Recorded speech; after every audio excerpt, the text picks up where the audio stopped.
ቤተሰቦች እንዴት ሰነበታችሁ? ዛሬ አንድ ወንድማችን በተለይ በቲክቶክ ፕላትፎርም ላይ ከፍተኛ ትግል የሚያደርግ ወጣት ከትግራይ ኢትዮጵያዊ በኢትዮጵያዊነቱ የማይደራደር በጣም እጅግ ጀግና ከጥቂቶች ማለት ነው። ብዙ ሰዎች በስሜት ውስጥ ገብተው ብዙ የአቋም ለውጥ አሳይተዋል። ሚኪ ግን ለረጅም ጊዜ በአቋሙ ኢትዮጵያዊነቱ ሳይለቅ የትግራይን ሕዝብ ችግር በኢትዮጵያ ውስጥ ማቀፍ ነው ሊፈታ የሚችለው የሚል አቋሙ መናቀው ዛሬ ወደ ዩቲዩብ ፕላትፎርም ላይ ወደ ሶሎዳ ሚዲያ ጥሪ አድርገን አምጥተነዋል ለእናንተ ሀሳቡ እንዲያካፍላችሁ። እንግዲህ ወንድማችን ራሱ ያስታውቃችኋል። ሚኪ እንኳን በሰላም ወደ ሶሎዳ ሚዲያ መጣ። እንኳን በሰላም ቆየኝ ሚኪ። ስለጋበዛችሁኝ የእናንተ እንግዳ በመሆኔ በጣም ደስተኛ ነኝ፣ ደስ ብሎኛል። እንግዲህ እኔ ሚካኤል እስኪያስ እባላለሁ። የትግራይ ተወላጅ ነኝ። አንዳንድ ሀሳቦች ለመስጠት እዚህ እናንተ እንግዳ ሆኜ ቀርቤያለሁ።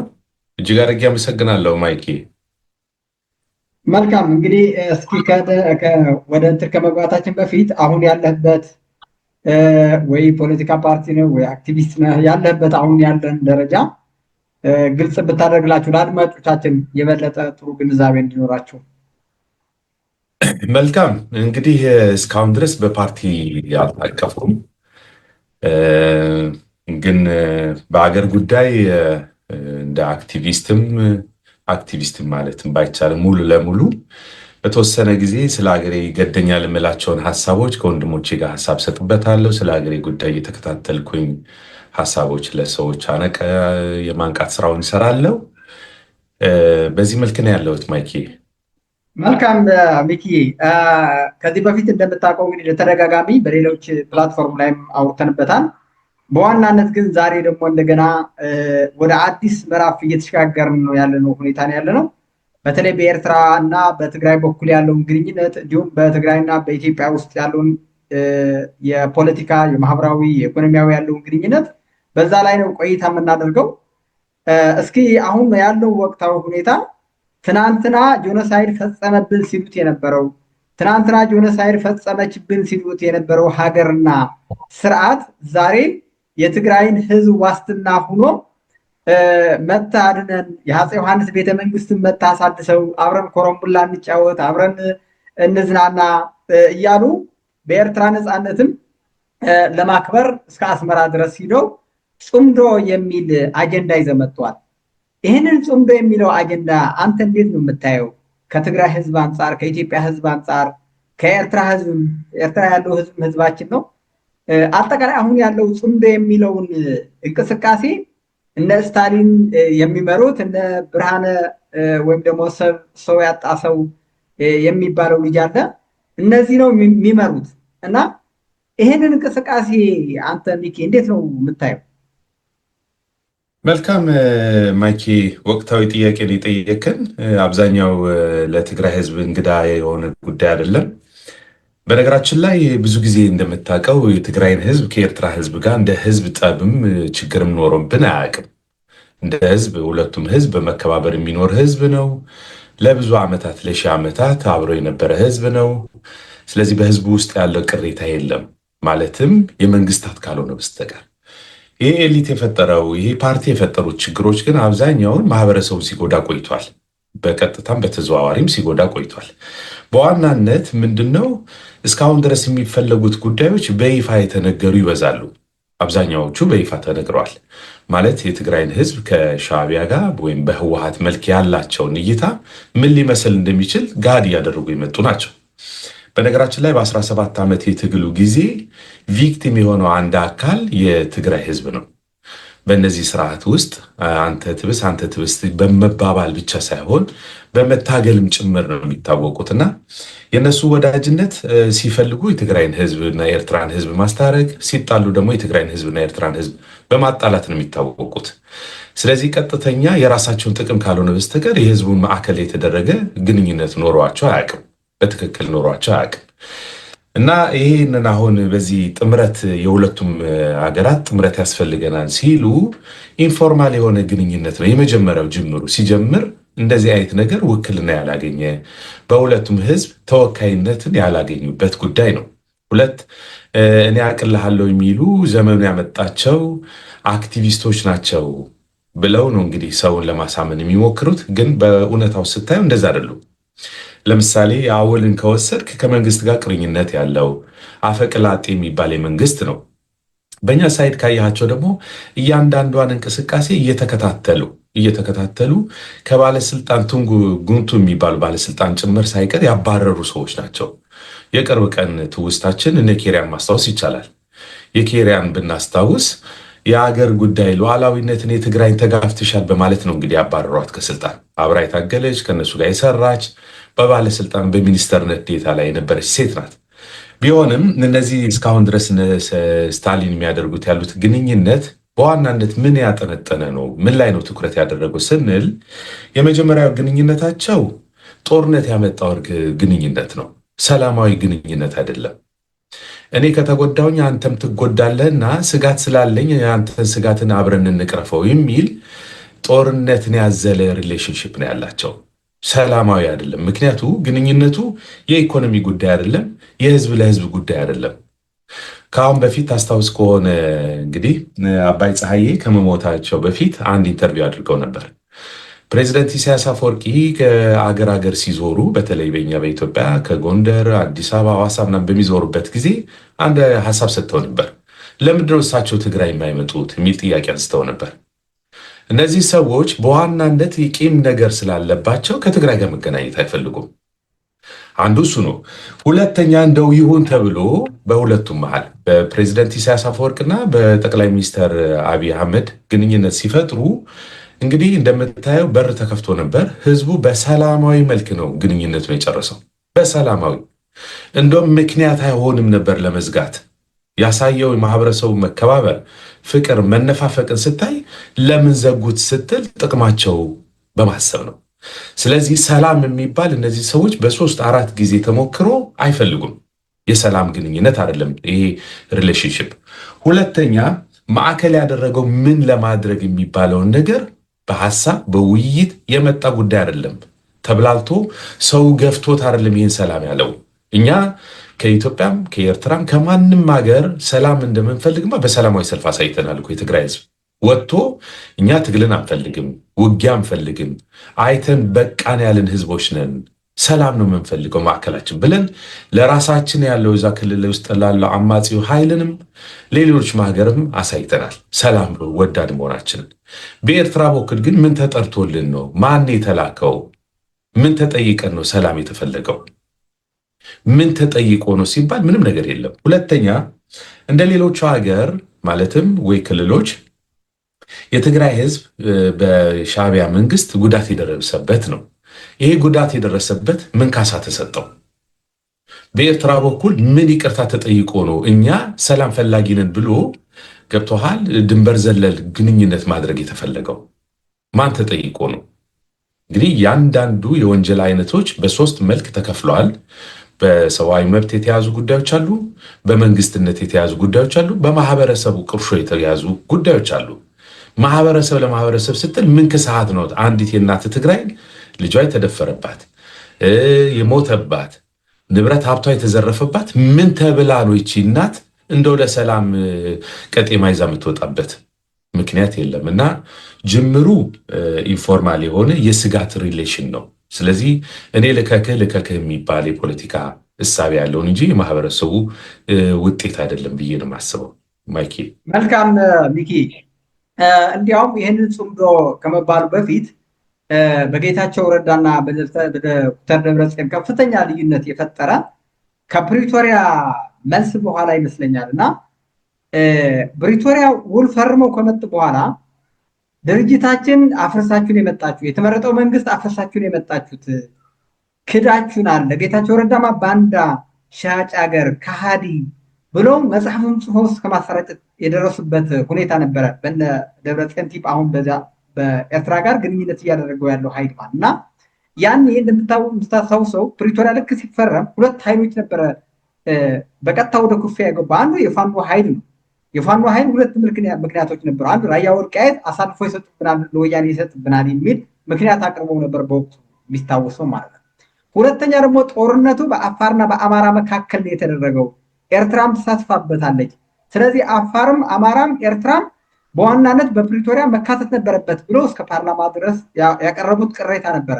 እንግዲህ የፓርላማ ተወካዮችም አቅርቦታል ፓርላማ ላይ እንደምትከታተሉ የነበረ በወቅቱ እና ስለዚህ ፕሪቶሪያ እኛን ያገለለ ነው፣ እኛን ክዶ ነው ከቲፒኤልኤፍ ጋር የወገነው ይህንን ኃይል የሚል ከፍተኛ ቅሬታ አድርገው ሻዕብያም እንዳንጨርሳቸው ሆሊፉና ተሆሊፉና ይልም እንዲያው በትግርኛ በአማርኛ ትርጉም አላውቀውም፣ ግን ተሆሊፉና እንዳንጨርሳቸው አደናቀፈን ነው የሚለው ሙሉ የቲፒኤልኤፎች እንዳንጨርስ ማለት።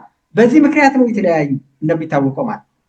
አሁን ይህንን ፕሪቶሪያ ተግባራዊ ከማድረግ ይልቅ ሌላ አሰላለፍ ተፈጥሮ ደብረጽዮንና ጌታቸው ረዳ አብሮ ወደ ጉድጓድ ሊሄዱ የነበሩ ሰዎች ነው ከሁለት የሰነጠቃቸው። ጌታቸው ረዳ ወደዚህ መጣ፣ ደብረጽዮን ደግሞ ወደ ሻዕቢያ ነው የተጠቃየ። እሱ ብቻ አይደለም፣ ቲፒኤልኤፍ ከሁለት እንደዚህ ሰንጥቆ ሲያበቃ ትግራይም ግማሹ ትግራይ ወደ ኤርትራ ግማሹ ትግራይ ወደ ኢትዮጵያ አድርገው ከሁለት ነው የሰነጠቀው ማለት። አክቲቪስቱም እንደዛ ነው እየሰነጠቀ ያለው። ስለዚህ ትግራይም አደጋ ውስጥ የጣለ ነው ያለው አሁን በተጨባጭ ማለት ነው። ሌላኛው ትግራይ ኢትዮጵያ አካል ናት። ትግራይ የኢትዮጵያ አካል ናት። አሁን አንድ ክልል ነው እንግዲህ ገንጥለው የሰላም ግንኙነት እያሉ ያሉ ማለት ይቻላል ወይ? አንድ ክልል ከአንድ ሀገር ገንጥለህ ከሌላ ሀገር ውጭ ሀገር ካለው ሀገር ብሎ ከሚጠሩት እነሱ በተለይ እነሱ ኤርትራ የሚለው ሉዓላዊነት ሀገር ነው የሚያምኑ የቲፒኤልኤፎች አብዛኛዎች ማለት እንግዲህ ኤርትራ ሉዓላዊነት ተቀብለው ሲያበቁ የኢትዮጵያ አንድ ክፋል የሆነው ክልል ደግሞ ይዘው እንደገና ወደዛ ሰላም እናመጣለን ብለው የሚዘምሩትና ይህንንም አብረህ አያይዘህ እንድታያይልኝ ስለፈለኩ ነው ይህን ጥያቄ ያነሳው። የሆነ ሰላም ያመጣሉ በኢትዮጵያና በትግራይ በኤርትራና በሁለቱ መካከል ሰላም ያመጣ ይችላል።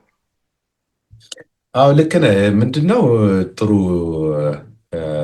ሀሳብ ነው። በእርግጥ ምንድነው መሰለህ ማይኪ፣ አሁን በሁለት መንገድ ማየት ያስፈልጋል ይህ ጉዳይ። አንደኛ ህግና ህግ ተከትሎ የሚመጡ የስርዓት አካሄዶች አሉ። ምንድነው የሚሉት በብዛት አሁን በሁለቱም አቅጣጫ ያሉት በፌዴራል መንግስትና በክልሉ ያሉ ጥያቄ የሚያነሱት ህግን ተከትላችሁ አትሄዱም የሚል ክሴት አለ በሁለቱም። እነዚህም ህግ አላከናወናችሁም፣ እነዛም ህግ አልፈጸማችሁም የሚል። በሁለቱም ስታየው ሁለቱም ደግሞ ይህንን ማዕከል አድርገው ስምምነት አድርገዋል። የመጀመሪያ ጥያቄ የተጠየቀው በፌዴራል መንግስቱ ህግን ማስከበር አልቻላችሁም የሚለውን ጥያቄ እናንተ ህግ ስለጣሳችሁ ነው ይህንን ወደዚህ ደረጃ የገባው የሚል አንድ መደምደሚያ ሀሳብ ተሰጥቶ ነበር። ሁለቱም ተስማምተዋል። እኛ ለህገ መንግስቱ እንገዛለን፣ ለፌዴራል መንግስቱ እንገዛለን፣ ልክ እንደ ክልል ታሳቢ ተደርገን እንመጣለን፣ በጊዜያዊ ሽግግር እንሆናለን፣ ከዛ ምርጫ ይደረጋል። መንግስትነት ስንይዝ ደግሞ የህዝብ ተወካዮችና የፓርላማ ደግሞ ተወካዮችን እናዘጋጃለን። ፕሮሰሱ በፊት እንደነበረው ይሆናል ተብሎ ነበር። በዚህ ጉዳይ ውስጥ አንዱ ከስምምነቱ ማዕቀፍ ውስጥ ያለ አንዱ ጉዳይ ነው በዋናነት የሚጠቀሰው። ሁለተኛ ትናንትና የጊዜያዊ መንግስት ጀነራል ታደሰ ወረደ የተመደቡበት ጊዜ በስምምነቱ ላይ በአንቀጽ 5 ላይ የተቀመጠው የሰፈረው ድንበር ዘለል የሆነ ሪሌሽን አንፈጽምም፣ ግንኙነት አናደርግም የሚል ተስማምተዋል። ስለዚህ አንድ ህገ መንግስት ውስጥ ያለው ማንኛውም ከጎረቤት ጋር የሚገናኙ ግንኙነቶች የፌዴራል መንግስት የጠቅላይ ሚኒስትሩ ስራ ነው። ይሄ እነሱም የሚያምኑበት ይኖሩበት የነበረው ጉዳይ ነው። ስለዚህ ድንበር ዘለል የሚባል ግንኙነት እንደዚህ አይነት ነገር መፍጠር አይቻልም። ይህን ተስማምተውበታል። ስለዚህ ህጉን እያፈረሱት ነው። አንደኛው ነው። ሁለተኛ የዘላለም ጠላት የነበረው ትናንት ለ20 ዓመት ምሽግ ቆፍረህ ስትጠብቀው የነበረውን ስርዓት አሁን በምን አይነት ግንኙነት የትኛውን ህግ አሻሽሎ የትኛውን ህግ ነገር ተከትሎ ነው ወደ ስምምነት የምትመጣው? በሁለቱም ሳይድ የተላከ ነገር የለም። ያ መንግስት ነው፣ አገር ነው። በአገር ልክ እሱ መቀራረብ ይችላል።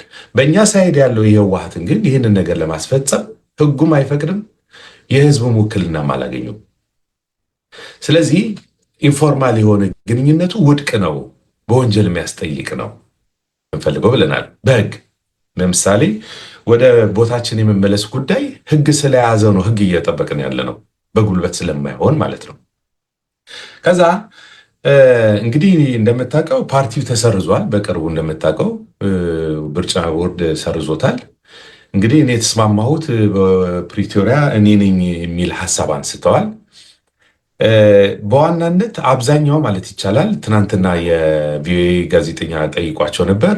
የኤርትራ መሬት የያዛቸውን እስካሁን አልተመለሱም። ህዝቡ ካምፕ ላይ ተጥሎ ነው ያለው እስካሁን ድረስ። አሁን መሬትንም ተወረህ ህዝብህንም አፈናቅሎት ስርዓትና ህግ ጥሶ በዚህ መሃል ውስጥ ሆኖ ሰላማዊ ግንኙነት የሚባለውን ነገር ለማድረግ መጀመሪያ እኮ ቦታ ላይ መቀመጥ አለብህ። አንተ ቦታ ላይ ተቀምጠ ሰላማዊ ነገሮችን ስጋት ይሆንኛል የምትላቸው እቤት ውስጥ ሆነ ነው እንግዲህ አሻግረህ ይሄ ነገር ፍርሃት ስጋት አለብኝና በስምምነት ብናደርገው የምትለው። እኛ እኮ ገና ከስጋቱ አይደለም ወደ ቦታችን ጭራሽ አልተመለስንም። ሁለተኛ ታስታውስ ከሆነ ማይኪ ከዚህ በፊት 2 የስዊድን ጋዜጠኞች በህጋዊ መንገድ መጥተው ታስረው እንደነበረ እናስታውሳለን። ማለት ጋዜጠኛ የሚሆን አክቲቪስት ህጋዊ ሆኖ ካልገባ ወንጀለኛ ነው። ስለዚህ አንድ ስታሊን የሚባል ሰው በህግ የሚጠየቅ ትናንትና በሙስና ሲጠየቅ የነበረው ሰው እንዴት ገባ? ወደ ትግራይ እንዴት ገባ? እንዴትስ ወደ ኤርትራ ገባ? ማን ፍቃድ ሰጠው? ይህንን ለማድረግ በቱሪስት መልክ ሄደ እንዳንል እንግዲህ በመንግስትነት ነው አቀባበል የተደረገለት። ስለዚህ እነዚህ ሰዎች ኢንፎርማል አካሄዳቸው ጭራሽ እየባሰ ሄደው ለትግራይ ህዝብ ስጋት እያደረጉት ነው። በነገራችን ላይ ይሄ ለፌዴራል መንግስቱም በዝም ብሎ የሚያየው አይደለም። አንደኛ ህግ በመጣሳቸው የትግራይን ህዝብ መከራውን እያረዘሙት ነው የሚሉት። ይህን ማታከናውን ተብሎ እኮ 360 ተዘግቶ ነበር ትናንት። ምርጫ አታድርግ ሲባል ይህን አታድርግ ሲባል መንገድ ሲከለከል በጀት ሲከለከል ህዝቡ ምን ላይ እንደደረሰ እናውቃለን። አሁንም ተመልሶ ወደዚህ ስጋት ውስጥ ለምን እንድንገባ ምክንያት ይሆናሉ ነው። ምክንያቱ እኛ ህዝብ እንደ ህዝብ እየቀነሰው ነው። እነሱ ደግሞ ምክንያት እየፈጠሩ ነገር እየጫሩ በመንግስትና በትግራይ ህዝብ ላይ ችግር ለማድረስ መጣራቸው ትክክል አይደለም ነው። ሁለተኛ በዚህ ልክ ከየትኛው የአማራ ክልል የወሰን ጉዳዮች ጥያቄዎች አሉ? ከማን ጋር ተገናኝተው ያውቃሉ? እንግዲህ በሶስቱም አቅጣጫ ማለትም በወልቃይት ጉዳይ፣ በጸለምት ጉዳይ፣ በራያ ጉዳይ ከማንም ጋር ተነጋግረው አያውቁም። እንግዲህ አብዛኛው ህዝባችን በዚህ በኩል እንዳለ ደግሞ የሚታወቅ ነው። እነዚህ ሰላም ለመፍጠር ከአንዳቸውም ጋር ውይይት አድርገው አያውቁም። ስለዚህ ፖለቲካ አክቲቪስት አሳበው ሌላ አገር ለመፍጠር የሚያስቡትን ኢሉዥን በኤርትራ በኩልስ ተቀባይነት አለው ወይ ስትል ይህንን የሚቀበለው እንዳልሆነ ብዙ ጊዜ በተከታታይ ፕሬዚደንት ኢሳያስ አፈወርቂ መግለጫዎችን ሰምተናል። ባለፈው በቅርቡ የውጭ ጉዳይ ሚኒስተራቸው የማነ ገብረአብም እንደዚህ አይነት መልስ ሰጥተዋል። እኛ ህወሓት በሁለት ይከፈል አይከፈል ይህም ምክንያት አድርገን የምንሰጠው ነገር ጣልቃ ገብነት የለም ብለዋል። እና በአጠቃላይ ሲታይ እነዚህ ሰዎች የእብደት ስራ እየሰሩ ነው። መንግስትነት የማይመስሉም ሽፍትነት ካልሆነ በስተቀር እንደዚህ አይነት ነገር ትናንት በመንግስት የነበረን እሳቤ የያዘ ስራ አይደለም የሚሰሩት ያሉት ለማለት ፈልጌ ነው። መልካም ሚኪ፣ አሁን ካነሳው ነጥብ ትንሽ ልትጨምርልኝ የምፈልገው ቅድም እንዳልከው ራሳቸውን በዘገቡት ከ75% ከመቶ ሺህ በላይ ሴቶች እንደተደፈሩ በትግራይ ቴሌቪዥን ትግራይ በራሳቸው በሚመሩት በሚያስተዳድሩት ቴሌቪዥን ጣቢያ ጥናት አጥንተን ብለው በመቀሌ ዩኒቨርሲቲ የሚያቀረቡት ነው። ከዛ ከመቶ ሺህ በላይ ሴቶች የተደፈሩ 76%ቱ ጌታቸው ረዳም ሲጠቅሰው ነበረ በሻዕብያ ነው የተደፈሩት። አብዛኛው በነገራችን ላይ ከሁመራ ጨምሮ ከኦም ሐጀር ጨምሮ እስከ ባድሜ፣ ሽሬ፣ ዓድዋ፣ አክሱም፣ ዓድግራት፣ ውቅሮ፣ ክልታውላዕሎ አይደር ብቻ ሆስፒታል ሊዘርፍ ነው የቀረው። ተንቤን በአጠቃላይ ከሸራሮ ጀምረህ እስከ ውቅሮ እስከ ዓድዋ፣ አክሱም እነዚህ በሙሉ የሰሜኑ የትግራይ አብዛኛው ሻዕብያ ነው። ጀሪካን ሳይቀር ነበር ጭኖት የወሰደው። አንድም ነገር አላስቀርም። የቀሩም እንደምታውቀው ነው አትክልቶች ምናምን ቆራርጠው ምናምን ይሄዱት።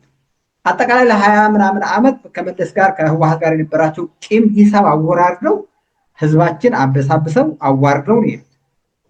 ያ ሁላ እንትን አድርገው ቢያንስ እነዚህ በሙሉ አሁን የምናገራቸው ትናንትና ሲናገሩት የነበረው ነው። እነሱ ታሪክ ራሳቸው ነው ሲያወሩት የነበረው ከኛ በላይ ሚዲያ ስላላቸው ገንዘብ ስላላቸው ሻዕብያ አውሬ ነው፣ ሻዕብያ ገዳይ ነው ሁሉም ሲሉት የነበረው ቅድም የጠቀስከው እነዛ የተደፈሩ እናቶች ምንም ካሳ ሳይሰጣቸው ምንም ነገር ሳይደረጋላቸው ብለህ አቀረብክና ቢያንስ እንኳን ይቅርታ እንኳን አላለም። ይቅርታ መንፈስ እንኳን የላቸውም የሻዕብያና የኤርትራን ኃይሎች ማለት።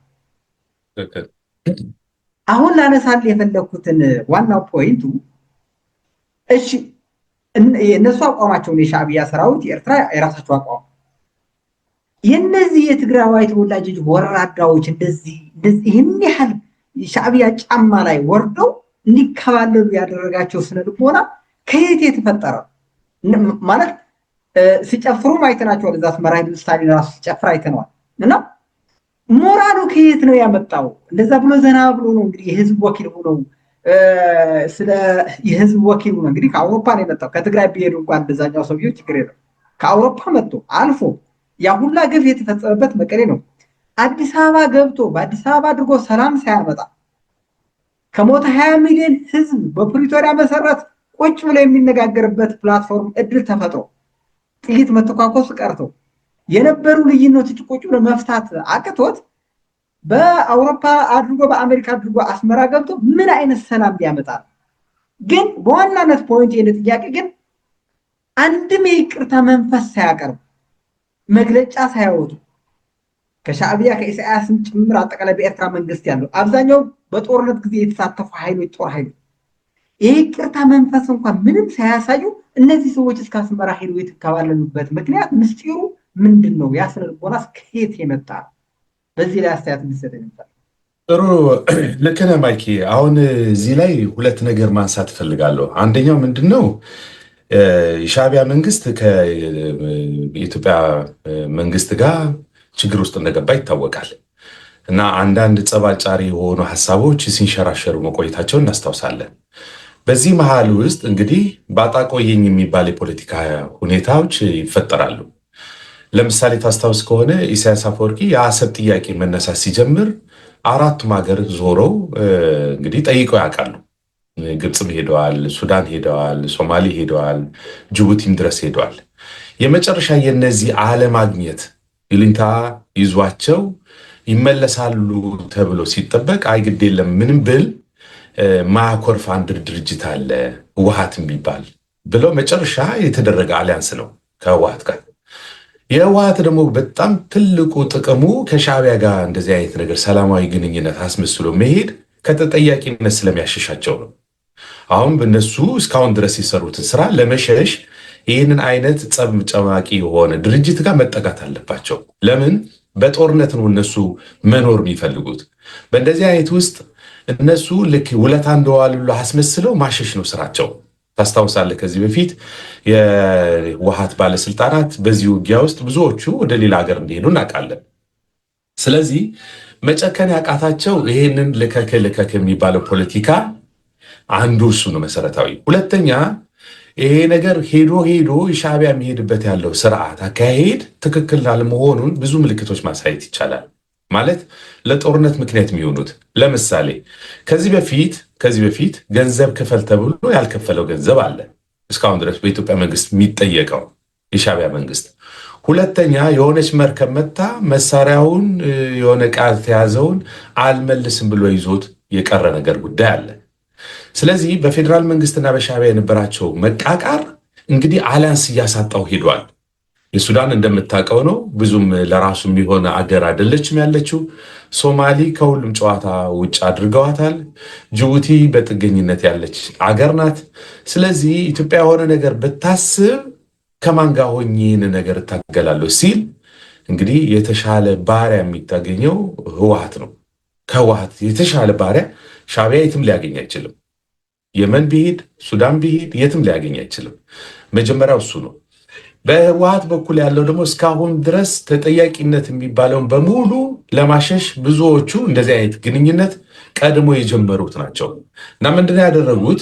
የትግራይ ህዝብ እንዲህ ብንለው ሊያኮርፍ ይችላል ተብሎ በሃይማኖት መሪ ነው የተጀመረው። የሃይማኖት መሪዎች ወጥተው እኛ በኢትዮጵያ ከምናገኘው ሰላምና ምናምን በኤርትራ ይሻለናል የሚል መጀመሪያ ህዝቡን የሚወደውን ነገር ማበላሸት ተጀመረ።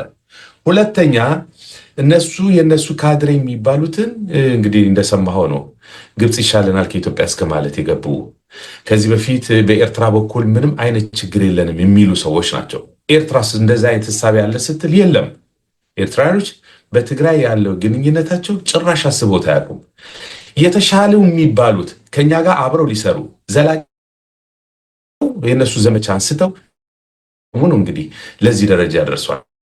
ነው ህወሓት ከተጠያቂነት ለመሸሽ የመጀመሪያ ማድረግ ያለበት ከሻዕቢያ ጋር መስራት ነው። ይህንን ከዚህ በፊት ሲያደርገው እንደነበረው ከኦነግ ጋር ሞክረው ነበር። ከኦነግ ጋር መስራት መቀጠል አይቻልም። ከፋኖ ጋር ፈልገው ነበር። ከፋኖ ጋር የሚያስቀጥል ጉዳይ የላቸውም።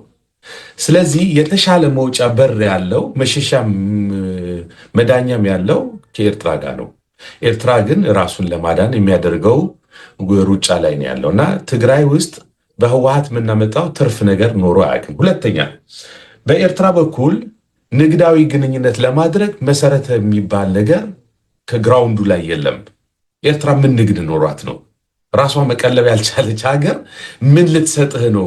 የሰላማዊ ግንኙነቱ ወደ ኢኮኖሚ ያሳድገነዋል ማለት የምችልበት ምክንያት የለም። ትግራይ በኢኮኖሚ የደቀቀች ሀገር ናት ተብሎ እንግዲህ ያለችበት ስለ ባህር ታሳቢ ተደርጎ በዚህ በኩል እቃ እናስገባለን እቃ እናስወጣለን የሚያስብል ጉዳይ የላትም። ራሷን የቻለች ስላልሆነች ማለት ነው። ከፌዴራል መንግስት ነው የምትደጎመው። ፌዴራል መንግስት ካልሰጣት ራሷን የምትችል ደረጃ ላይ ሲባል ከሻዕቢያ ጋር መስራት ለነሱ አዋጭነት አለው ብለው እንደሚያስቡ ነው የምረዳው። ማይኪ መልካም ጥሩ ውይይት እያደረግን ነው። ጥሩ ሀሳብ ገንቢ የሆነ ሀሳቦች እየሰጠን ነው። እስኪ ወደ ሌላኛው ጥያቄ እንለፍና አሁን ቅድም ጠቅሼዋለሁ። ትግራይ የኢትዮጵያ ክልል ናት። ኤርትራ ደግሞ ራሷ የቻለች ሀገር ናት። እነዚህ ደግሞ ትግራይ ገንጥለው ከኤርትራ ጋር ግንኙነት እያደረጉ ነው። በዚህ መካከል ላይ የኢትዮጵያ ህዝብ እንግዲህ ከሞተ 20 ሚሊዮን ህዝብ ነው። በኢትዮጵያ ውስጥ ያለው መንግስትነት የያዘው ፓርቲ ወይም ጠቅላይ ሚኒስትር ደግሞ የባህር ጉዳይ ጥያቄ አንስተዋል። ብዙ የኢትዮጵያ ማህበረሰብ በዚህ ላይ ምንም የሚደራደርበት ጉዳይ የለም። በሁለት ምክንያት፣ አንድ ኢትዮጵያ ባህረ አልባ እንድትደረግ የተደረገችበት ምክንያት የኢትዮጵያ ህዝብ ጠላት ሆነው መሪዎች በተፈጠሩበት ጊዜ ነው። ያለ ህግ፣ ያለ ፓርላማ፣ ያለ ህዝብ ውክልና መንግስት ሳይኖር ነው እንግዲህ ለዚህ ደረጃ የደረሰችው እና እውቅና አይሰጡም። ብዙ ኢትዮጵያኖች እውቅና አይሰጡም እና አንዱ በዚህ ይነሳል። ሁለተኛ ደግሞ ተወደደም ተጠላም ኤርትራ እንኳን እንደ ሀገር የተቀበሉ ኢትዮጵያኖች አሁን ያለችው ትግራይ ደግሞ የኢትዮጵያ አካል ናት። አሁን ያለውን የኢትዮጵያ አካል እያለች አንድ ክልል ከሌላ ሀገር ጋር ግንኙነት ሲያደርግ የኢትዮጵያና የኤርትራ ግንኙነት እንዴት ሊሆን ይችላል? ቀጣይስ ወዴት ነው ሊያመራ የሚችለው? እንግዲህ የአንድ የኢትዮጵያ ክፋል ወደ ሌላ ሀገር ሲሄድ በዚህ መካከል ላይ ሊፈጠር የሚችለውን ምንድን ነው? ኢትዮጵያስ ምንድን ነው ልትል የምትችለው? በዚህ ላይ ያለውን ህዝባችን ቀድሞ ግንዛቤ ሊኖረው ስለሚገባ ነው ይህንን ጥያቄ ያነሳሁት እና በዚህ ጉዳይስ ምን ትላለህ? መልካም ማይኪ፣ አሁን ምንድነው እንደ ሀገር ስታየው ኤርትራ ሀገር ናት፣ የኢትዮጵያ ሀገር ናት።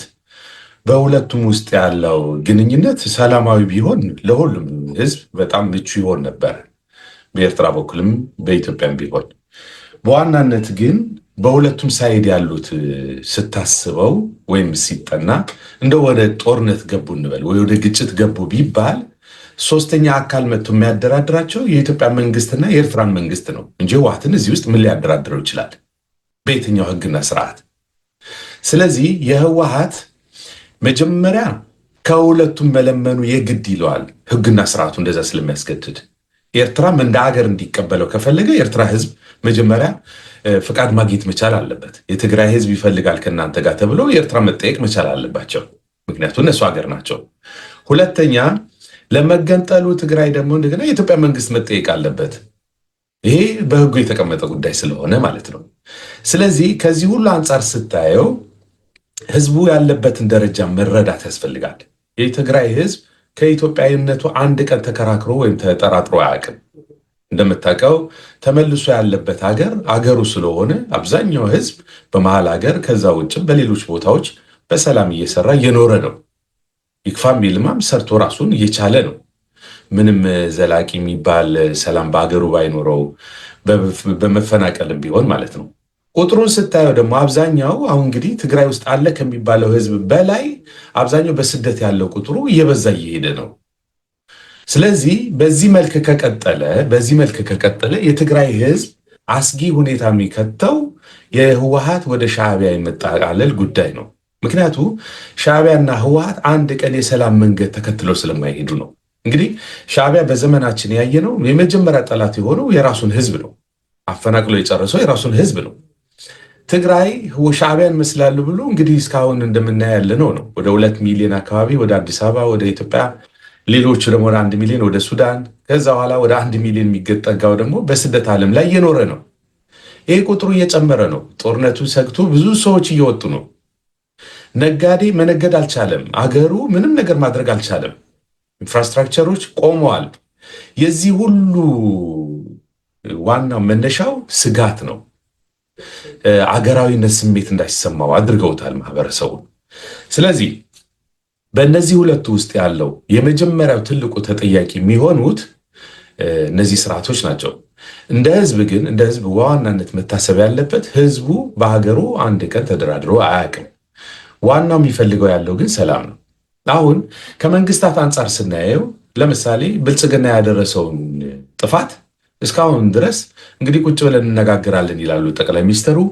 በእኛ በኩል ደግሞ ያሉት ሚኒስትሮች በሙሉ ወይም ፓርቲ አባላት በሙሉ ባለስልጣኖች ይህንን ነገር መነጋገር እንፈልጋለን ይላሉ። ፍላጎቱ ግን ወደ ጠረጴዛ አላመጣቸውም። ቢወያዩ ግልጽነትና ተጠያቂነት ቢመጣ ለትግራይ ህዝብ አትሊስት በትንሹ ካሳ ነው። በኤርትራ በኩል ግን የመጣ ነገር የለም።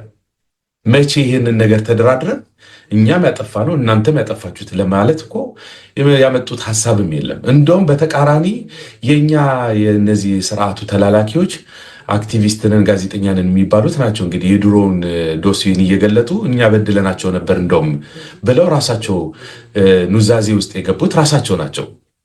ይህንን የትግራይን ህዝብ ማሸማቀቅ ማለት የፈለገውን ነገር እንዳይጠይቅ ተበዳይነት ስሜት እንዳይሰማውና በዳይ እንደሆነም ጭምር ለማድረግ የተሰራ ስራ ነው። ይሄ ሆም ተብሎ የተሰራ ስራ ነው። ስለዚህ በጥፋት ላይ ጥፋት እየደራረቡ ያሉት እነዚህ ሰዎች የመጀመሪያ ቪክቲም ያደረጉት የትግራይን ህዝብ ነው። እንደ ህዝብ ይህንን ስታየው ካልታገል ነው ደግሞ ወደ ሰላም ሊያመጣን አይችልም። በዋናነት ግን የፈለገ ነገር ቢሆን በኤርትራም በኩልም በኢትዮጵያ በኩልም ብናደርገው ቀድሞ ወደ ነበረው ነው የሚሄድ የሚችለው። ትግራይ ግን ቀድሞ ወደ ነበረው የሚባል የላትም። ቀድሞ የነበረችው ኢትዮጵያ ውስጥ ናት። አሁንም ያለችው ኢትዮጵያ ውስጥ ናት። ስለዚህ ቅድመ ሁኔታ የሚባል ነገር የላትም ለትግራይ። የፈለገ የትግራይ ህዝብ ጥያቄ ቢጠይቅ ወደ መጨረሻ የሚሄደው ወደ ጠቅላይ ሚኒስተሩ ወደ የኢትዮጵያ መንግስት ነው። ይህንን አይተው መወሰን የሚችለው ፓርላማው ነው። ስለዚህ በድፍኑ ስታየው አዋጭ አይደለም። በትኖ ዘርዝሮ ለማየት ለሚፈልግ ሰው ግን አዋጭ ጉዳይ አይደለም። የሁለቱም ሰላም ቢመጣ መልካም ነው። ባይመጣ ግን ተከባብሮ መኖር የሚቻልበት ብዙ ኦፖርቹኒቲዎች አሉ። በነበረበት መቀጠል ይቻላል ከኤርትራ ጋር። ይሄ በዋናነት መያዝ አለበት ብዬ ነው የማስበው። እኛ እዚህ ውስጥ ግን መጋጋጥ የለብንም። የሰላሙ አካል ብንሆን ተጠቃሚ ነን። የጦርነት ደጋፊ ጨማቂ ወይም አሊያንስ መፍጠር በዚህ ጉዳይ እንሄድበታለን ካለን ግን የመጀመሪያው አውድ የምትሆነው የጦርነት አውድ የምትሆነው ትግራይ ናት። ስለዚህ ስለማያዋጣን ስለ ራሳችን ስንል ሰላሙን እንፈልገዋለን። በዋናነት እዚህ ላይ ሚኪ ትንሽ ደቂቃ ወስደህ እንድታዩ የምፈልገው ብዙ የትግራይ ተወላጅ አሁን ያለውን ትግራይ ውስጥ ያለው ፖለቲካ እያየው ነው። ቅድም ብያለው ወደ አውራጃ ይዞ አጋሚ፣ እንደርታ፣ ተንቤን፣ አግዋ፣ ሽሬ ምናምን እየተባለ እርስ በራሱ እየተባላ ከዛ አልፎ ደግሞ ቅድም እንዳልኩ ግማሹ ወደ ኤርትራ ግማሹ ወደ ፌዴራል መንግስት ግማሹ ከሻዕቢያ ጋር ወግኖ አሊያንስ ፈጥሮ እንደፈለገ እየተጨረጨረ ነው ያለው እና አጠቃላይ የህዝቡ አንድነት የህዝቡ መረጋጋት በጣም ተረብሾ ባለበት ሰዓት የስታሊን አስመራ መሄዱ ሰላም እንዳመጣ የሚያስቡ ልጆች አሉ። በውስጣቸው ያለ ህዝብ የመከፋፈሉ ግን ማየት አልቻሉም። እና ስለነዚህ ምን ትላቸዋለህ? አጠር አድርገህ። በጣም ጥሩ። አሁን እንዴት መሰለህ ለትግራይ ህዝብ አሁን ብዙዎቹ ይህንን የትግራይ ሁኔታ ላልተረዱ ሰዎች መረዳት ያለባቸው ትግራይ ውስጥ ሁለት አይነት አቅጣጫ ተፈጥሯል። አንደኛው ህግና ስርዓቱን ተከትለው እኛ የሚገባንን ህግና ስርዓትን ተከትለን መብታችን መከበር አለበት የሚል ማህበረሰብ አለ። በብዙ አቅጣጫ ሀሳቡን እየገለጸ በዚህ ስርዓት አንተዳደርም፣ መሻሻል ያለበት መሻሻል አለበት፣ መጠየቅ ያለባቸው መጠየቅ አለበት የሚል ሰላማዊ ትግሎች በየአቅጣጫው አሉ። በየአቅጣጫው በእያንዳንዱ ቀበሌ፣ በእያንዳንዱ ወረዳ። ሁለተኛ ይክፋም ይልማም ተቃዋሚ ፓርቲዎች አሉ። አንድ 4-5 የሚሆኑ ተቃዋሚ ፓርቲዎች አሉ። ከዛ ሲቀጥል ከዚህ አልፎ ደግሞ ምሁራን የተሳተፉበት ማህበረሰባት፣ እነዚህ የመንግስት ኢንስቲትዩሽኖች በሙሉ የተሳተፉበት ደግሞ ራሱን የቻለ አንድ መንገድ አለ። አሁን እዚህ ውስጥ መታሰብ ያለበት የነ ስታሊን አካሄድ መንገዱ መጀመሪያ እንግዲህ አምነውበት አይደሉም። ምክንያቱ ከዚህ በፊት ያልኳችሁን ሻዕቢያ ዘራፊ ነው፣ ገዳይ ነው። እንደውም ምንም ሲሉ ነበር መሰለ ከዚህ በፊት እንትና ገደለ ሲባል ይሄ ቃል መጠቀም የለብን፣ ከዚህ በኋላ መጠቀም ያለብን ሻዕቢያ ብለን ነው መጥራት ያለብን ያን ቃል አሉት። አሁን ለሚዲያ ስለማይመች አልለውም። እስከዚህ ድረስ መጥተው ምን ተብሎ ቢፈጠር ነው አሁን የተገለበጠው? እዛ ድረስ ሄዶ አንድ ድልድይ ናት የቀረችን፣ በዚህ ውስጥ ድልድዩ ብንተላለፍ፣ ድልድይ ማለት የሁለቱም ማህበረሰብ ነጸብራቅ ናት ለማለት ወደዚህ ቀልድ ያወረደው ምንድነው ስትል እንግዲህ ዘዋሪው እስካሁን ድረስ የህወሓት ዘዋሪ ሻዕቢያ መሆኑን ማሳያ ናቸው። አንዱ እሱ ነው። ሁለተኛ ከዚህ በፊት ጠቋሚ ነገር ነበረች ማለት አሜሪካ የሚኖር አቶ ስብሃት ነጋ ብጻይ ኢሳያስ ሲለን የዛኔ ምልክት ሰጥቶን ነበር በሁለቱም መሃል ግንኙነት ሊፈጥሩ እንደሚፈልጉ እነዚህ ሰዎች።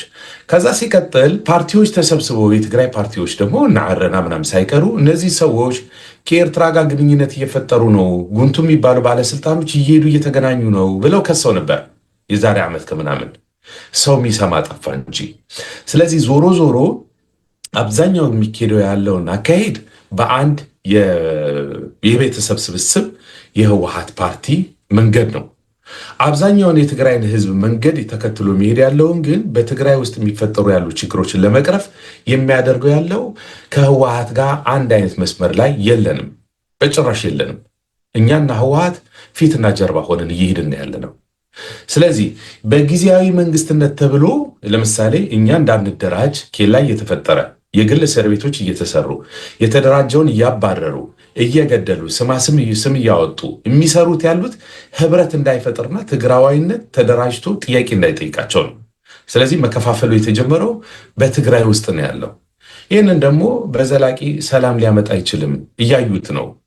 ያኮረፈ መዓት የትግራይ ህዝብ ነው ያለው። ስለዚህ ህወሓት በስም ደረጃ ወይም በተወካይ ደረጃ መቀሌ ወይም ትግራይ ውስጥ መኖሩ ከትግራይ ህዝብ ልብ ተፍቆ መውጣታቸውን ሊረዱት አልቻሉም። ኦኬ። ስለዚህ ማይኪ አብዛኛው በዚህ እሳቤ ውስጥ ያለውን አካሄድ በትክክል ትግራይ ውስጥ ያለው እውነታው ማለት ነው። እውነታው ለመረዳት ለሚፈልግ ሰው እኛ ፍትህ ጠያቂ ድምፄ ታፍኗል የሚል ሰው ብዛቱ በጣም ብዙ ነው። በብዙ አካባቢ የትግራይ ክልሎች፣ ወረዳዎች፣ ቀበሌዎች ብዙ ሰው ቅሬታ ያለውን እያነሳ ነው ማለት አሁን በህወሓት ላይ ያለውን ጥያቄዎች አብዛኛው መመለስ የከበዳቸው የህወሓት ባለስልጣናት ሌላ አዳዲስ አጀንዳዎች እየፈጠሩ ሰውን ለማታገል እየሞከሩ ነው። በብዙ ሞክረውታል። በነገራችን ላይ በሃይማኖት አንስተው ያውቃሉ፣ በኢኮኖሚ አንስተው ያውቃሉ፣ በእርዳታ አንስተው ያውቃሉ። ከዛ በኋላ ደግሞ በፕሮፓጋንዳ አንስተው ያውቃሉ። ህዝቡ ግን ይህንን አልሰማም ብሎ ራሴ ቤቴ ውስጥ መፍታት አለብኝ የሚል እሳቤ በሐሳቡ የጸና ህዝብ ብዙ ነው ያለው።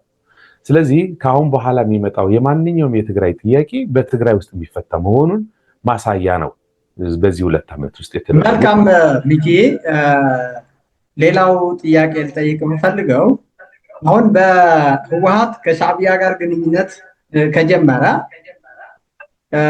ፌዴራል መንግስት ደግሞ እንግዲህ ቁሞ አያይም። ፕሪቶሪያ እየጣሰው ነው ያለው።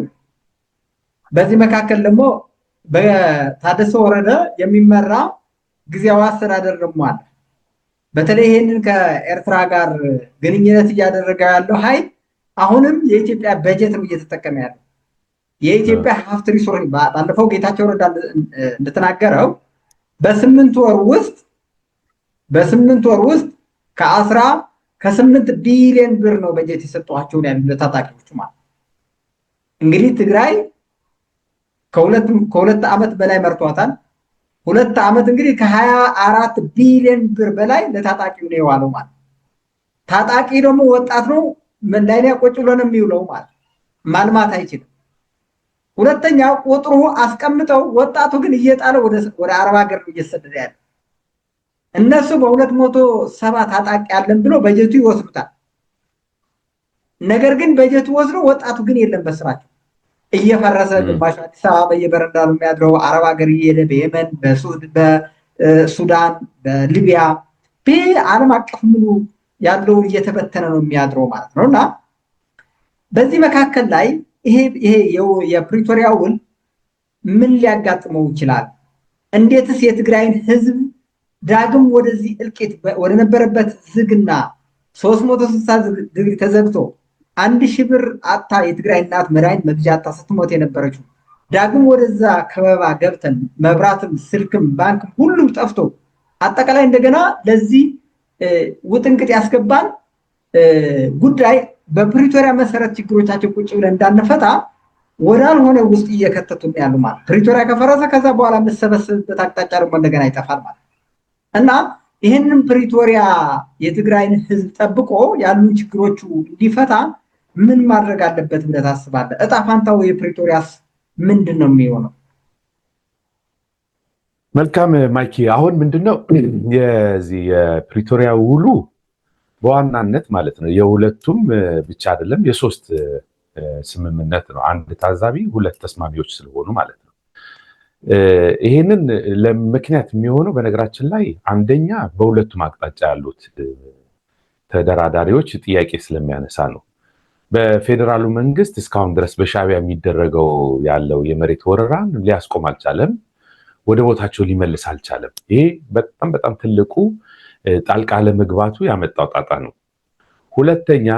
ሁለተኛ በህወሓት በኩል የሚደረጉ ያሉ ሽሚያዎች፣ እኔ ልገዛ፣ እኔ ልምራ፣ እኔ ለያዝ የሚለውን የስልጣን ሽሚያ የህዝቡ ማዕከል አለማድረጋቸው ከጠቅላይ ሚኒስትሩ ከሌሎችም የመንግስት ባለስልጣናት መልስ ተሰጥቶበታል። አትፈልጉም፣ ህዝቡ እንዲመለስ ተነሳሽነት የለም እናንተ ውስጥ እንደዚህ አይነት ነገር መስራት አልቻላችሁም የሚል ጥያቄ ብዙ ጊዜ ይነሳላቸዋል። ሊመልሱ አይፈልጉም። ስለዚህ ማህተም ከለከል ነው፣ ስብሰባ ላይ ጊዜ በላን፣ እንትና ሊሰራ አይፈልግም ምናምን የሚሉ ጉዳዮች እየጎተቱት ህዝቡ እንዲመለስ አይፈልግም። ለምን? ይሄ የማይፈልገው የመጀመሪያ ተጠቃሚ ህወሓት ስለሚሆን ነው። ህወሓት በዚህ ጉዳይ ላይ የፕሪቶሪያ ውል መፍረስ ለህወሓት ጠቃሚ ስለሆነ ነው። ለምን? ምክንያት መጥቀስ ይቻላል። ከዚህ በፊት የትግራይ ቀድሞ ጠቅላይ ሚኒስትር የነበሩት ዶክተር ደብረጽዮን ምንድነው ያሉት? ህዝቡ ከመመለሱ በፊት ቀድሞ ፓርቲ መለስ የሚል ጉትጎታ ነው ያለው። የህወሓት መመለስ ነው ቅድሚያ የሚያስጨንቀው፣ ህዝቡ ወደ ቦታው መመለስ ለሱ ሰከንደሪ ጉዳይ ነው የሚል ሐሳብ አንስተው ነበር። ምን ማለት ነው ይሄ? እኛ ካልተመለስን፣ እኛ ከሌለን ለእናንተ ዋጋ የለውም ቦታችሁ መመለስ የሚል አንድም ተያያዘ ነው። ሁለተኛ በፌዴራል መንግስት ይህንን ነገር ተነሳሽነት የለም ወይ ተብለው በተጠየቁ ጊዜ ደግሞ አይደለም፣ እነሱ እኛ ላይ ነው ያለው ችግሩ፣ ማለት የውስጥ ችግራችንን ነው፣ ይሄንን ነገር ስለ ህዝቡ ቅድሚያ ሰጥተን መነጋገር አልቻልንም ብለው ደግሞ የ64ቱን ስብሰባ ነገሩን በይፋ ወጥተው። ከዛ ቀጥለው ደግሞ ለምንድነው ህጋዊ የሆናችሁን ህግን ማታስከብሩ ተብለው እንደገና አሁንም ዶክተር ደብረጽዮን ሲጠየቁ እኛ እኮ ስለ ምርጫ ቦርድ የማንጨነቀው ህዝባችን ሳይመለስ ኖረን አልኖረን ፓርቲው ምርጫ ቦርድ የሚባለው ነገር ጉዳያችን አይደለም የሚል አየ 360 ዲግሪ የሚዞሩት በዚህ ስትይዛቸው እዛ የሚመጡት መመለሱ ህዝቡ ለነሱ ከተጠያቂነት ሊያድናቸው ስለማይችል ነው። ስለዚህ ህዝቡ መመለሱ ለነሱ ቫልዩ የለውም ነው። አንደኛው እሱ ነው። ሁለተኛ ይሄ የፕሪቶሪያ ውል በአማራ ክልል ጥያቄ አለ። በአማራ ክልል ጥያቄ አለ። የወሰን ጉዳይ አንዳንድ ቦታዎቹ የህዝብ ውሳኔ ጉዳዮች ናቸው። ኦኬ፣ ሁለት ጉዳዮች ነው የሚነሱት። የህዝብ ውሳኔ የሚባል ጉዳይ አንድ አለ። ከዛ ህገ መንግስት የሚባሉ ጉዳዮች አሉ። በህገ መንግስቱ እንመለስና ህገ መንግስቱ እስካልተቀየረ ድረስ ትግራይ ወደ ነበረችበት ወደ ቀድሞ ቦታው ትመለስ የሚል ጉዳይ አለ። ይህን ይስማሙበታል። ጠቅላይ ሚኒስትሩም ይስማሙበታል። የህወሓት ባለስልጣንም ይስማሙበታል። ግን በአማራ ክልል ያለው ይህንን ጥያቄ ሊመልስለት የሚችል አካል ደግሞ ማወያየት እንደሚያስፈልግ ደግሞ የታወቀ ጉዳይ ነው። ይህንን እንፈተዋለን የሚለው የጠቅላይ ሚኒስትሩ ጉዳይ ደግሞ የአማራ ክልል በእኔ ቁጥጥር ስር ስላለ የኔ የፓርቲው አንድ አካል ጽንፍ ስለሆነ ይህንን ብዙም የሚቸግር አይደለም አይነት ይመስላል። በአጠቃላይ ግን ከዚህ በፊት የአፍሪካ ተባበሩት ወንድሜ እዚህ ጋር ባለፈው ታደሰ ወረደ ሰኔ 30 እንመልሳለን ብሎ መግለጫ በሰጠበት ጊዜ መጀመሪያ ተስማምተናል፣ ሙሉ በሙሉ ተፈራርመናል። አንዱ ተፈናቃዩ ቅድሚያ እንዲመለሱ ከተመለሱ በኋላ ደግሞ ጊዜው አስተዳደር እንዲያቋቁሙ ከጊዜው አስተዳደር ከመቋቋም በኋላ ህዝብ ለህዝቡ ይቅርታ የተበዳደለው እዛው ያለው እርቅ ፈጥረን ችግሩ መፍታት እንችላለን። መፍታት ባይቻል ደግሞ ወደ ሪፈረንደም ሄደን ምርጫ አድርጎ ህዝቡ በህገ መንግስቱ መሰረትም ወደ ፈለገበት ከፈለገ አማራ ማለት ይችላል፣ ከፈለገ ራሱም ወልቃይት ሆኖ መተዳደር ይችላል፣ ከፈለገ ወደ ትግራይ መካለል ይችላል። ይህንን መብት ደግሞ ህዝቡ ማረጋገጥ ይችላል ብለን ተስማምተናል ብለዋል ታደሰ ወረደ ያኔ ማለት እና ይህንን ከአማራ ጋር ከሻዕቢያ ጋር ከማንም ጋር የሚያያይዝ የለውም። ይህንን እንዳይፈጸም ይህንን ጀነራል ታደሰ በቃሉ የተናገረው ደግሞ ህወሓት መጀመሪያ ድርጅታችን መዳን አለበት፣ ቲፒኤልኤፍ ህወሓት ሳይድ የሚመለስ ህዝብ የለም ብሎ ነው እንግዲህ 4 ነጥብ የዘጋው ማለት ነው ያኔ እና ያንን ካሉ በኋላ እንግዲህ ጌታቸው ረዳ አባረው ራሱ ታደሰ ወረደ ነው ፕሬዚዳንት የሆነው ማለት ያመጡት እነሱ ናቸው። እና አሁንም የአማራ ልክ ነህ። አሁን ምንድነው መሰለህ ከዚህ ከገለልተኛ ከሚባሉት ማለት ከህወሓት ውጭ ያሉ እሳቤ ያላቸው የሚባሉት ሁለት ሰዎች መጥቀስ ይቻላል። አንደኛ ጀነራል ጻድቃን ናቸው። እሳቸው ይህንን እሳቤ እነዚህ ሰዎች ከሻዕቢያ ጋር ሆነው ወደ ጦርነት የሚያመራ እሳቤ ያላቸው ግንኙነታቸው ጦር ጨማቂ የሆነ ሀሳብ ነው ያላቸው። ይሄ ደግሞ ብዙ ነገር ሊቀይር ይችላል ብለዋል። ስጋት አለን፣ ይሄ ከዚህ ጦርነት ማምለጥ አይቻልም። የነሱ ሁለቱም መገናኘት ወደ ጦርነቱ ሊያመራ እንደሚችል ብዙ ነገሮችን ተንትነዋል እሳቸው። አንዱ እሱ ነው። ይሄ ከተፈጠረ በኋላ ደግሞ ህዝቡ መመለስ አይቻልም። ሁለተኛ ከዚህ በፊት የነበረው ሙከራዎች ነበሩ። በጸለምት ታስታውሳለህ፣ ተሞክሮ ነበር እኮ ተሞክሮ፣ ግን የጸጥታ ጉዳይ ችግር ስላለ እነሱ በዚህ ጉዳይ በሙሉነት በቅንነት ስለማይሰሩበት ይሄ መፍረስ እንደጀመረ የምናስታውሰው ነገር ነው። ራሱ ህዝቡ እንደተመለሰ እናውቃለን። ለደህንነቱ አስጊ ስለነበረ ነው። ከዛ ምን ተብሏል? ብዙ ጊዜ አምባሳደሮች፣ ኢትዮጵያ ያሉ አምባሳደሮች፣ ተወካዮች መቀሌ ሄደው ተወያይተው ነበር ከአቶ ጌታቸው ረዳ ጋር። በዛ ባደረጉት ውይይት ጊዜ ውስጥ ብዙ ማስጠንቀቂያ ተሰጥቷቸዋል። ይህን ነገር ተግባራዊ አድርጉት፣ የእናንተን ዘላልነት ነው እነዚህ ህዝብ የምታንገላቱት ያላችሁት። እርዳታ የሚባለውን አንዳንድ ነገሮችን ይህንን ምክንያት ተደርጎ እንዳይቋረጥ ህዝቡ ወደ ቀድሞ ቦታው እንዳይመለስ የምታደርጉት ያላችሁት እናንተ ናችሁ፣ ብትጠነቀቁ ይሻላል የሚል ምክር ማዘል ተሰጥቷቸዋል። ከዚህ በኋላ የሚመጣው ነገር ስታስበው አስጊ ሁኔታ ነው የሚሆነው። አንደኛ ክረምት እየገባ ነው፣ የእርሻ ወቅት ነው። ከዚህ በኋላ ይሄ አስቸጋሪ ነው የሚሆነው ሰዎችን መልሶ ለማስፈር 2 ሳምንት ብቻ ናት የቀረቻት። ከዚህ በኋላ ወደ እርሻው የሚመለስበት ነው። ህዝቡ በጣም አስቸጋሪ ሁኔታ ነው። ሁለተኛ ትግራይ ውስጥ ላለው ተፈናቃዮች በጣም ከባድ የፈተና ጊዜ ነው የሚሆንባቸው። በጣም ከባድ ነው የሚሆነው። ሁለተኛ በዚህ ክረምቱ ውስጥ ተማሪዎቹ የቀጣዩ ዓመት ተስፋቸው በጣም አስቸጋሪ ነው የሚሆነው። ሶስተኛ እነዚህ ሰዎች በዚህ 2 ወር ውስጥ ወደ ቀድሞ ሰላም የማይመለሱ ከሆነ የሰኔ በጀቱ የሚዘጋበት ወቅት ነው። ፌዴራል መንግስት ይህንን ነገር ወደዛ የማያመጣቸው ከሆነ በጀትም ሊከለክላቸው ይችላል። ይህ ሁሉ ታሳቢ ተደርጎ የፕሪቶሪያ ውሉ እንዲፈጸም ምክንያት የሚሆኑ ነገሮችን መሰናክል እየሆነ ያለው የመጀመሪያ ተጠያቂ ህወሓት ነው። ስለዚህ ህወሓት ወደ ፌዴራል መንግስቱ የሚደረገው ንግግር ጎንዮሽን ትቶ ወደዚህ ወደ ሻዕቢያ ማዘንበሉ ነገሮችን ብዙ ነገር ሊያበላሽ ይችላል። ለምሳሌ ህገወጥ ሆነ ህግን ማክበር አይቻልም።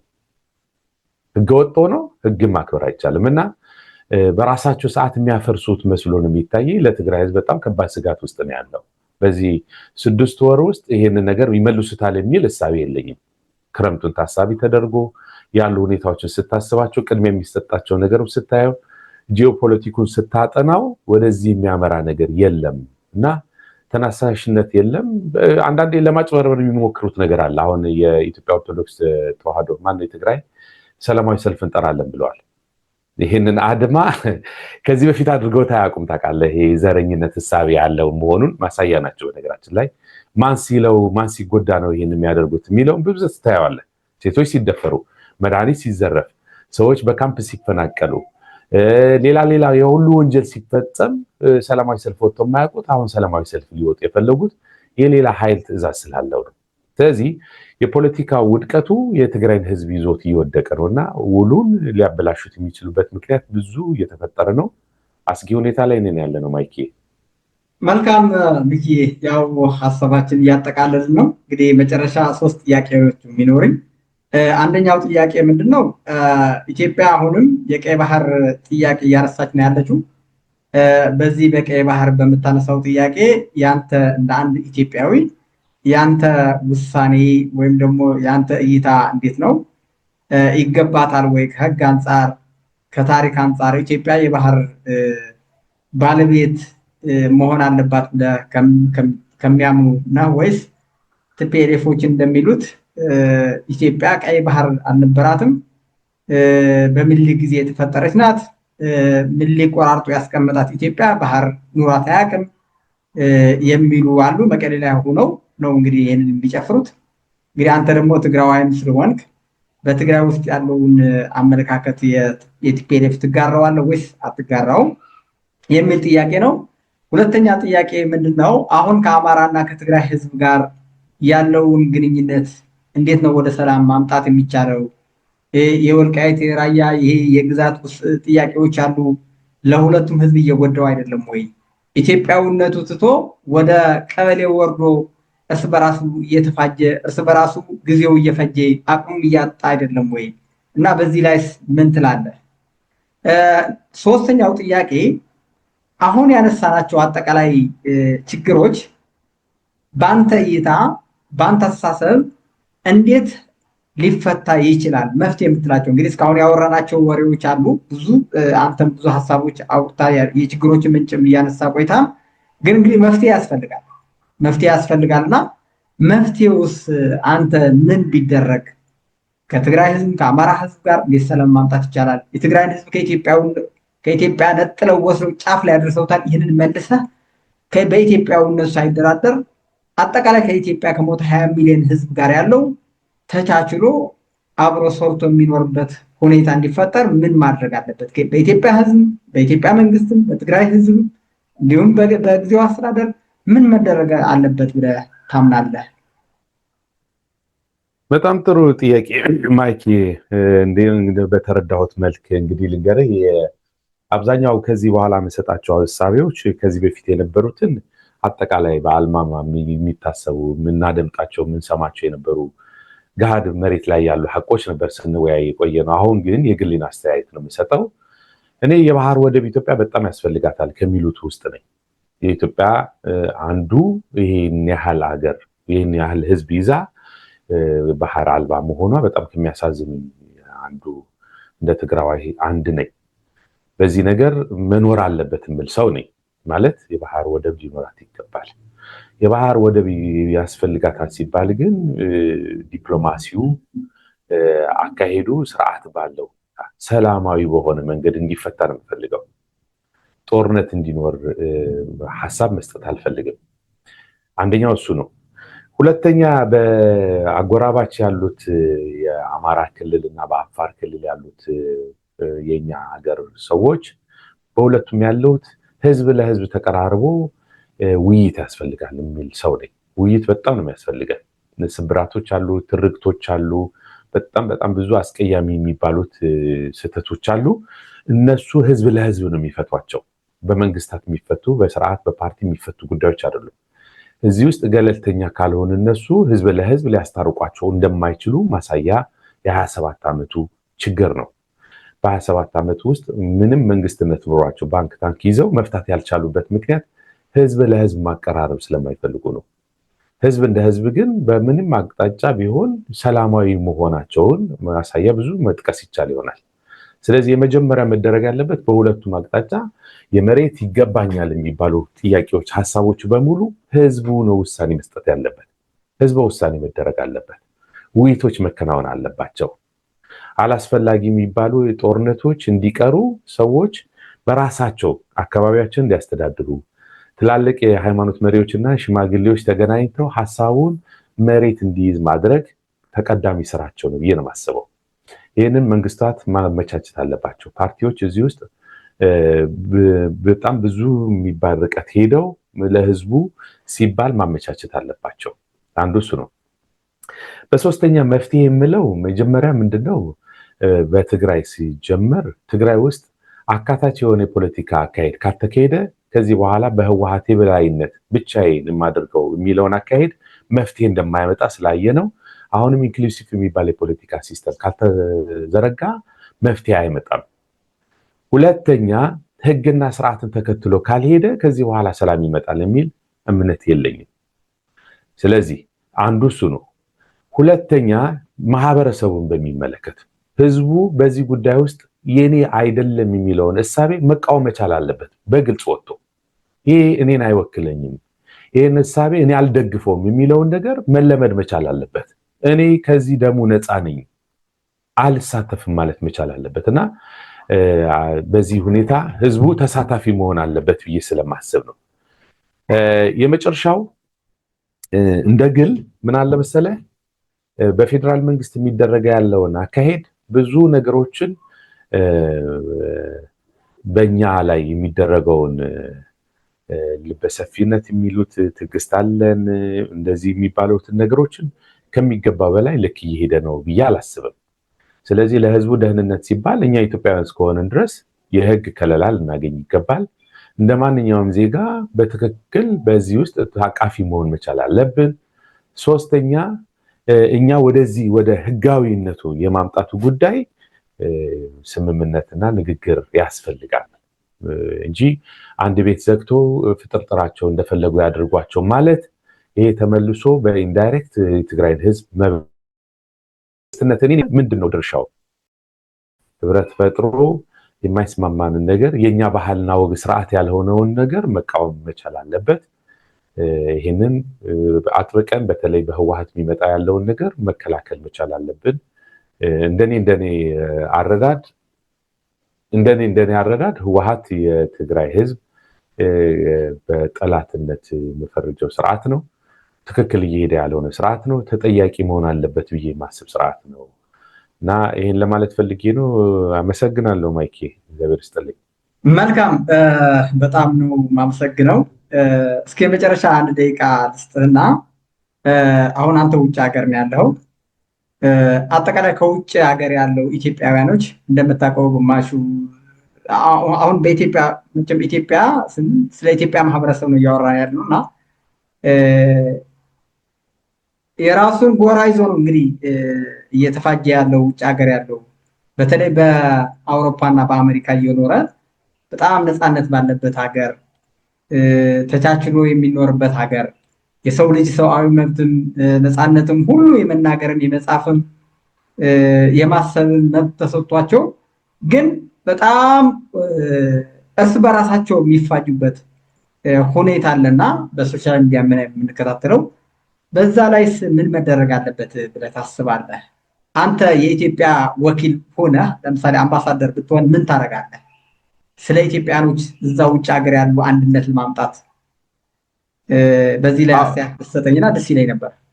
ልክ ነህ። አሁን እንዴት መሰለህ ማይኬ፣ በጣም ያኮረፈ ማህበረሰብ አለ። በእርግጥ በትክክለኝነት ማለት ነው። አሁን ለምሳሌ የኢትዮጵያ መንግስት ወንጀለኛ ስርዓት ነው፣ ለኔ ተጠያቂ የሚባል ስርዓት ነው። በብዙ ምክንያቶች መጠየቅ የሚቻለው ግን በተናጠል አይደለም። አሁን ምንድነው ያደረጉት? ስለከፋፈሉን ህብረት መፍጠር አልቻልንም። ችግራችን መቅረፍ አልተቻለም። ሁለተኛ ያለው ትልቁ ችግር የሚዲያ አጠቃቀም የባህል ልምዶች የሉንም። አሁን ዝም ብሎ እንደዚህ አይነት ስለተገኘ ሰዎች እየተነፈሱ ነው። እየረገበ መሄዱ አይቀርም። ይሄ መጣላቱ መለያየቱ እንደማይጠቅም እያሳየ ነው። ወቅቱ እያሳየ ነው። በህብረት ነገሮችን መቅረፍ ይቻላል። እኛ በሚዲያ ወጥተን የምንናገረውን ወይም በማህበራዊ ሚዲያ የምንጽፋቸውን ነገሮች ምድር ላይ እየኖር ነው አይደለም። ሰዎች ልክ እንደዚህ ካሉ በኋላ ወጥተው አብረው የሚበሉ አብረው የሚጠጡ አብረው የሚገናኙ ሰዎች ሆነዋል። ያ ማለት ግን ምንም ይሁን ምንም በስድድብ በብሔር ተነጣጥሎ መሄድ ችግርን ቀርፎ አያውቅም። የዓለም ልምምድ እሱን አያሳይም። ስለዚህ በህብረት አገርን የማዳን አገርን የመጠበቅ ለሀገር ተስፋ መሆንን ይሄን ለማድረግ ደግሞ የማይፈለገው የሚባለውን ነገር በሙሉ እንደማንም ሰው መደመጥ መቻል አለበት። ችግሩ አንተ ያንተን ችግር የኔ ችግርን አያክልም፣ አንተ ምን ችግር አለብህ እኔ አይመለከተኝም የሚሉ እሳቤዎች መቅረት አለባቸው። የአማራ ችግር የትግራይ ችግር ነው፣ የትግራይ ችግር የአፋር ችግር ነው፣ የአፋር ችግር የሶማሌና የኦሮሞ ችግር ነው። እንደ በህብረት ነገሮችን መቀየር ይቻላል። የማይቻለው ተነጣጥሎ መኖር ነው። ስለዚህ እሳቤዎቻችንን ወደ አንድ ለማምጣት ሁላችንም በህብረት መስራት አለብን። ስለ ሀገር መቆም መቻል አለብን። ብዙዎች የማያስፈልጉ የስርዓት አካሄዶች ከዚህ በፊት እንደቀረፍናቸው መቅረፍ ይቻላል እና ብዙ ጀግኖች የተፈጠሩት ብዙ ኃይለኛ የሚመስሉ የሚታዩን ያለው በመከፋፈላችን ነው። ህወሓት ትግራይ ውስጥ ጀግና የሆነው ሌሎቹ ስለተውን ነው። ፋኖ በሌላ ቦታ ላይ የሚታገል ያለው አንደኛው ለአንደኛው በማለማገዙ ነው። ስለዚህ በህብረት ለመታገር የመጀመሪያ መደረግ ያለበት ህብረት መፍጠር ነው። ይህንን ለማለት ነው። ከዛ ሲቀጥል እንግዲህ በዋናነት መታገል ያለብን የሰው መብት ማክበር፣ ሰዎች መከበር መቻል አለባቸው። ሀሳቡን መከበር መቻል አለበት። ሰው ኢትዮጵያ ውስጥ በመኖሩ በመወለዱ መከበር መቻል አለበት፣ መደመጥ መቻል አለበት። የሀገሪቱ ማንኛውም አይነት ነገር ተሳታፊ መሆን መቻል አለበት ማለት ነው የምፈልገው። እግዚአብሔር ይስጥልኝ ማይኬ። ሚኪ በጣም ከልብ አመሰግናለሁ። በሶሎዳ ሚዲያም እጅግ አድርጌ ነው የማመሰግነህ። ቀጣይ ደግሞ ሰፋ ያለ ጊዜ ይኖረናል። ቀጥታ ስርጭትም አለ። እዛ ላይ ገብተን ቀጣይ ያለውን ሀሳቦችን ማካፈል ትችላለህ። እንግዲህ እኛ ይሄ ሚዲያ አንድ በኢትዮጵያዊነቱ የማይደራደር ሚዲያ ነው። ሁለተኛ ማንም ድምፅ መታፈን የለበትም። ሁሉም ድምፆች መውጣት አለባቸው። ድምፁ የታፈነ ድምፅ ከወጣ መፍትሄ አለው ብለን ስለምናምን እንግዲህ አለ ለሀገሬ ይሆናል ለህዝቤ ይጠቅማል የምትለውን ሀሳብ እየመጣ ማጋራት ትችላለህ፣ ሀሳብን ማካፈል ትችላለህ። እጅግ አድርገን ነው ከልብ የምናመሰግን። ዛሬ የሰጠህን አስተያየት በጣም ነው የምናመሰግንህ። አመሰግናለሁ ማይኬ፣ እግዚአብሔር ይስጥልኝ። መልካም እንግዲህ የሶሎዳ ሚዲያ አባሎች ቤተሰቦች ከዚህ ከሚኪ ወንድማችን ብዙ ነገር አትርፋችኋል ብዬ ተስፋ አድርጋለሁ። ቀጣይ እንጋብዘዋለን። እስኪ ለሌላ ይህንን የመሰለን ሀሳብ ለሁሉም ኢትዮጵያዊ ለሁሉም የትግራይን ህዝብ እንዲዳረስ ሼር እና ላይክ ብታደርጉት ብዙ ነገር እናተርፋለን ብዬ አስባለሁ። ከልብ ነው የማመሰግነው። ቴንኪው። አመሰግናለሁ። መልካም በጣም ቴንኪው።